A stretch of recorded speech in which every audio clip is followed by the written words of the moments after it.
اور تفسیر ناظرین یہاں پر آپ دیکھیں، ہم نے آپ کی خدمت میں عرض کیا کہ آیت نمبر 45 اور 46 کی جو تفسیر ہے ہم وہ عرض کر رہے ہیں، 45 سے لے کر 48 تک، 45 46 47۔ تو سب سے پہلے ناظرین یہاں پر ہم نے آپ کو بتایا کہ متقین کون لوگ ہوتے ہیں اور کوئی زندگی میں ایک بار بھی تقوی اختیار کرے تو ہو سکتا ہے کہ وہ تقوی اس کے لیے موجب شفاعت بن جائے۔ ناظرین جس شخص نے زندگی میں ایک بار بھی خوف خدا سے اپنی خواہشات کے منہ زور گھوڑے کو گناہ کی وادی میں دوڑنے سے روک لیا، وہ اس آیت کا مصداق ہے۔ اور اللہ تعالیٰ نے کہیں یہ نہیں فرمایا کہ متقی ہونے کے لیے اور جنت کا امیدوار بننے کے لیے ہر گناہ کو چھوڑ دینا، ترک کرنا ضروری ہے۔ البتہ کامل متقی وہی شخص ہے جو خوف خدا سے تمام گناہوں سے مجتنب رہے، یعنی ان سے اجتناب کرتا رہے۔ البتہ کبھی اگر نفس اور شیطان کے غلبے سے وہ گناہ میں ملوث ہو بھی جائے تو فوراً نادم ہو اور اس گناہ سے توبہ کرے۔ ایسے لوگ ناظرین کامل متقی ہیں، اور انہی کے متعلق توقع ہے کہ وہ بغیر کسی سزا کے پہلی بار ہی جنت میں داخل ہو جائیں گے۔ اور جن لوگوں نے نیک کام بھی کیے، خوف خدا سے گناہوں کو ترک بھی کیا، اور پھر ان سے گناہ بھی ہو گئے اور انہوں نے ان گناہوں پر توبہ کر لی، تو ان کو اپنی مغفرت کی امید رکھنی چاہیے۔ اللہ تعالیٰ فرماتا ہے سورہ توبہ آیت نمبر 102، وَآخَرُونَ اعْتَرَفُوا بِذُنُوبِهِمْ خَلَطُوا عَمَلًا صَالِحًا وَآخَرَ سَيِّئًا عَسَى اللَّهُ أَن يَتُوبَ عَلَيْهِمْ إِنَّ اللَّهَ غَفُورٌ رَحِيمٌ۔ اور دوسرے وہ لوگ ہیں جنہوں نے اپنے گناہوں کا اعتراف کر لیا، انہوں نے کچھ نیک کاموں کو دوسرے برے کاموں سے ملایا، ان قریب اللہ تعالیٰ ان کی توبہ قبول فرمائے گا، بے شک اللہ بہت بخشنے والا، انتہائی رحم فرمانے والا ہے۔ اور جن لوگوں نے نیک کام کیے اور گناہ بھی کیے اور بغیر توبہ کے مر گئے، وہ اللہ تعالیٰ کی مشیت پر موقوف ہے کہ اگر اللہ تعالیٰ چاہے گا تو نبی علیہ السلام کو ان کی شفاعت کا حکم دے گا اور آپ علیہ السلام کی شفاعت قبول فرما کر ان کو بخش دے گا، یا اپنے فضل محض سے ان کی بخشش فرما دے گا، یا ان کو دوزخ میں کچھ سزا دے کر نکال لے گا اور پھر ان کو جنت میں داخل فرمائے گا۔ اور جو لوگ مسلسل گناہ کرتے رہے، جنہوں نے مسلسل گناہ کیے اور ان گناہوں پر نادم اور تائب بھی نہ ہوں، پھر ان کو یہ توقع نہیں رکھنی چاہیے کہ ان کا حشر متقین کی طرح ہوگا۔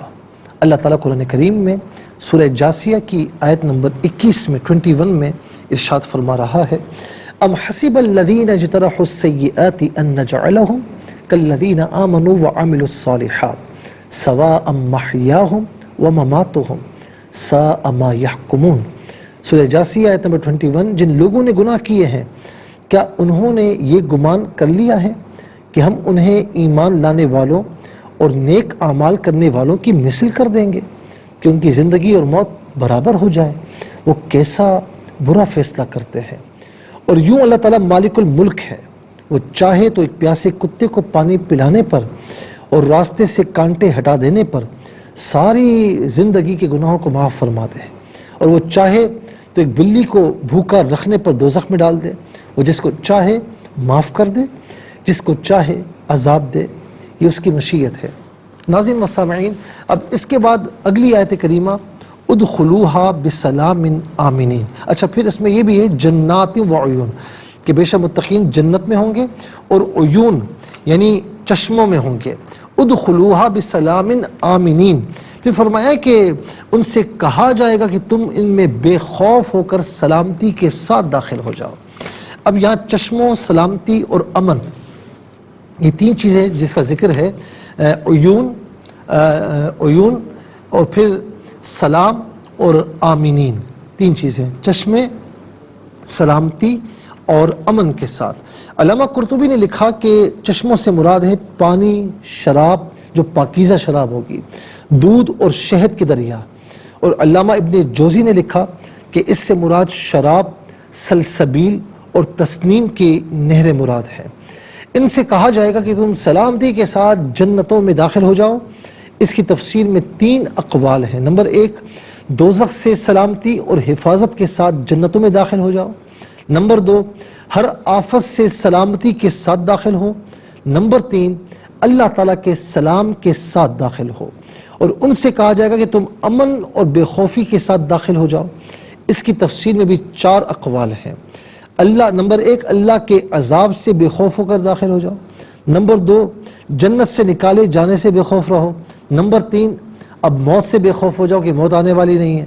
نمبر 4، مرض اور مصیبت سے بے خوف رہو۔ اس کے بعد اللہ رب العالمین نے فرمایا کہ ان کے دلوں میں جو رنجشیں ہوں گی ہم ان سب کو نکال دیں گے۔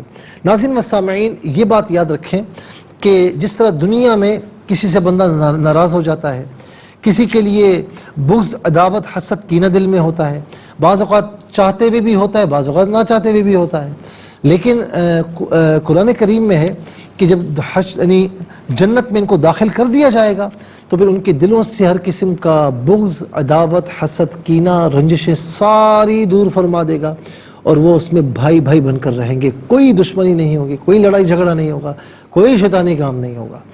پھر فرمایا کہ وہ ایک دوسرے کے بھائی ہو کر مسند نشیں ہوں گے۔ ابن عباس رضی اللہ عنہما نے فرمایا وہ ایک دوسرے کے بالمقابل ہوں گے، ایک دوسرے کی طرف پیٹھ نہیں کریں گے۔ امام راضی فرماتے ہیں جس طرح 2 شیشے متقابل ہوں تو ایک کا عکس دوسرے میں نظر آتا ہے، اسی طرح جب جنتی آمنے سامنے بیٹھے ہوں گے تو ایک کے انوار دوسرے میں منعکس ہو رہے ہوں گے۔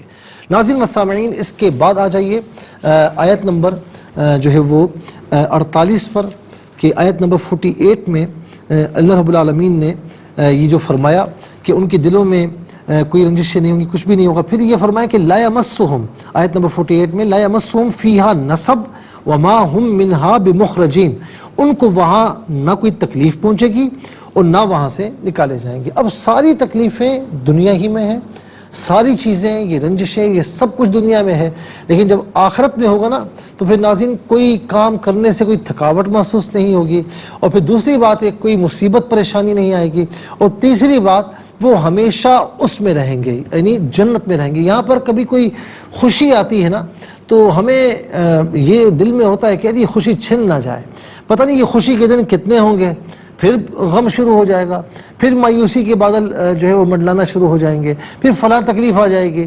تو خوشی کے دن کتنے ہوتے ہیں یہ نہیں پتہ ہوتا، لیکن یہ پتہ ہوتا ہے کہ بھائی بالآخر کچھ نہ کچھ ہونا ہے، بالآخر جو ہے نا یہ معاملات یعنی مشکل کے بعد آسانی کے بعد مشکلات ہوتی ہیں، یہ ساری چیزیں ذہن بنا ہوا ہوتا ہے۔ لیکن روز قیامت جب فیصلہ ہو جائے گا تو اس کے بعد جب جنتی جنت میں چلے جائیں گے تو ناظرین جنت میں داخل ہونے کے بعد پھر وہاں سے نکالے نہیں جائیں گے، پھر خوشیاں ہی خوشیاں ہیں جو اللہ رب العالمین ان کو جنت میں عطا فرمائے گا۔